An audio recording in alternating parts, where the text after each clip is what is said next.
Good afternoon, kain po tayo ng pananghalian. Medyo late ng ating lunch kaya gutom na gutom tayo dyan.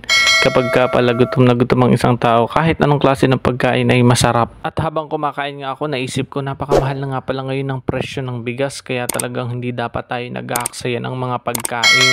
Nagtataasan ang presyo ng mga bilihin pero ang sweldo naman natin hindi tumataas, ganun pa rin. So kawawa tayong mga simpleng tao, mga simpleng mamamayan.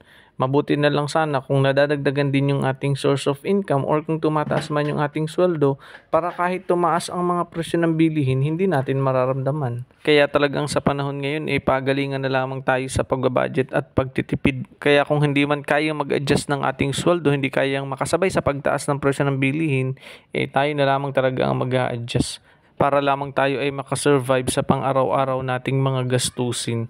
Baguhin na lamang at ayusin ang ating mga lifestyle. So yun lang guys, thank you for watching. Baka hindi ka pa naka-follow, please don't forget to click follow and ingat man po kayong lahat kung nasan kayo ngayon. Maraming salamat. Bye-bye.